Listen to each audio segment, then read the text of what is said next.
So today we are going to talk about Lean Canvas framework.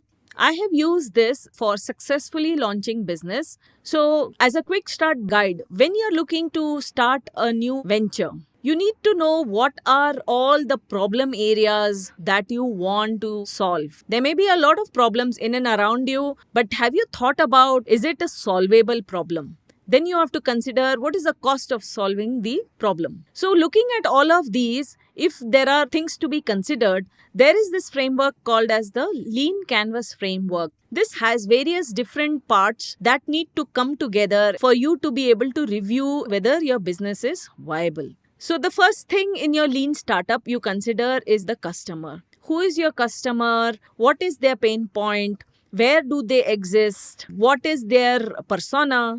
Why is this particular problem worth solving? Why should you be the person who should be solving the problem?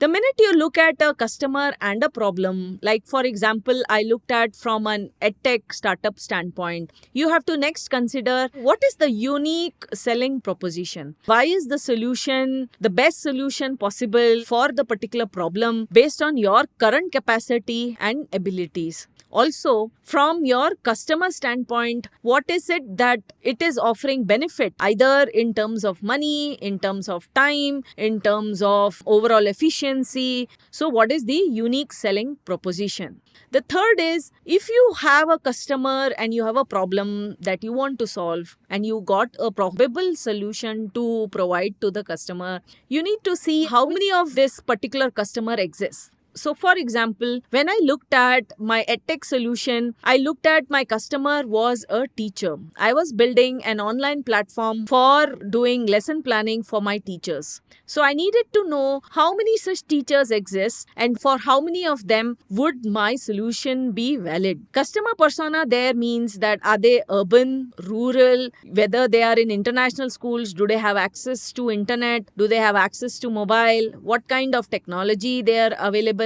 whether they are conversant with the kind of technology. So you have to think about it. And then what would be the channel? Like how would you reach this ultimate customer? For example, I can put a WhatsApp campaign. I can go around, reach all the teachers through all the students. I can go to all the schools as a channel. I can go along with existing providers to these schools as a value-added service. Things that you need to think about, like how will you approach your customer? The next thing you have to think about is what kind of revenue streams you're going to have. What kind of money the customer is ready to pay you for this problem that you're solving. The question here is that I developed a solution. It solves the given problem.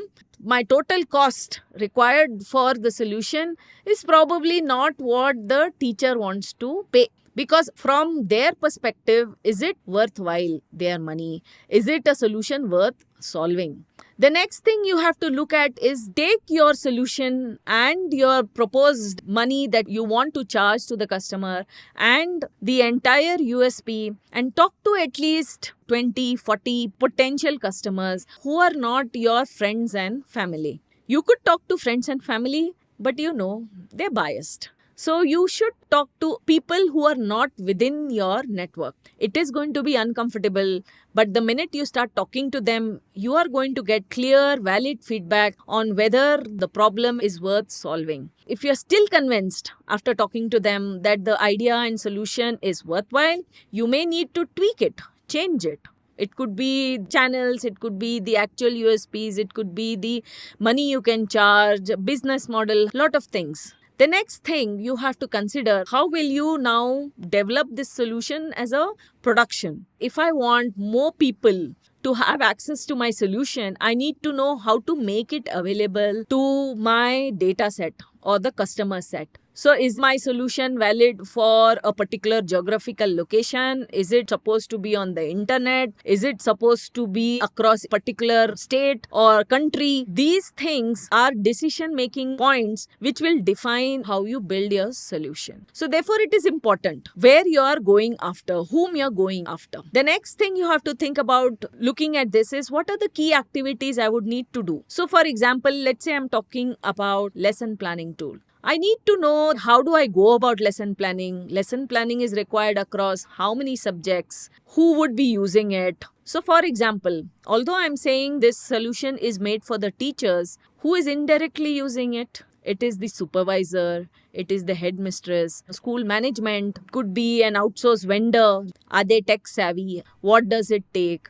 So, these parameters, unless you go into a given school or location, you wouldn't know whether this is a viable option. So, therefore, what are the key activities you should list down? Like, okay, I need to make sure that my solution is having the language requirement from that particular region. It should be able to be loaded into existing infrastructure that the school has. So, most schools might have already some softwares that are already loaded. You need to know the lay of the land so that you can insert into their existing landscape. The next thing you need to look at is how is this software going to be used?